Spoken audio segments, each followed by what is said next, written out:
ধীরে ধীরে ধীরে লাইন দেওয়া সাদা বাজে কি সুন্দর যে গরু হয়ে চলা শেষ করে গেল।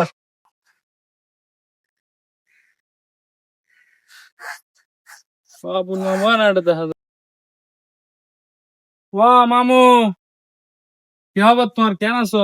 বোর বালা নাই ভাবে তা তো বাদে গিরে টিরে দিলে আহিলে আমরা অপঘাত করছি দি এর পর্যন্ত গরু চলা চালাচ্ছি ইত্যাদি নি কি করতে জানা কথা নি পঁচিশ আর পঁচিশ থাকলি নষ্ট করে দিলি অর্ধেক বেশি কচু গাছ তো বহুত বড় হয়ে বড় তুই তুই কে কেন আলি দে বাইনে কেন ঘুরি বেলা আসছি দি দেখ দি তুই একটা কচু খেত করতে লাগবি।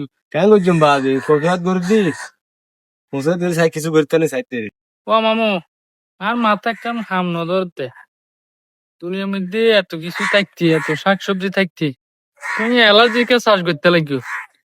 তোর বাজে খাইলি হত ধরার উপর আসা হইতে না আর একখান গাছের মধ্যে হতর হইমে তোর হারি বাইরে হইতে না মানুষে হাইও উপহার হইব আর আর ব্যবসাও ভালো হইব। এই হসু শাক খাইলি কি কি উপহার হয় কিন্তু জানোস না অ্যালার্জি হইব রে, আর কি হইব খাইলে অ্যালার্জি হইব রে। তুই হাইলে বাইকে হতাই না তাছাড়া জড়া হসু শাকের মধ্যে হতর হংর উপহার আছে জানতে পারি তুই আজ হতাই হতিনি তো বুঝা হসাই কি উপর আছে আর হ।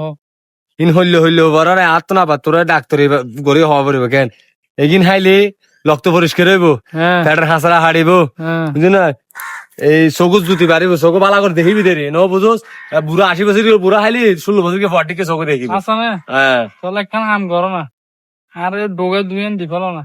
ডুগা দুইন দিতাম হ্যাঁ। তিয়াছাড়া ডুগাই না নাইছি না তাই মামু না না মামুর কি এনে দিন ওরা মামু তোমার এই অ্যালার্জি মানে মক্ত হবে লাই শুদ্ধ মামু ডাকে ডাকে এই হলি এল্লই হইলই এত হত হনর বর্দি আমারে হই এত আর দুও দাও না তিয়াছাড়া হাইবে লাই দাঁড়া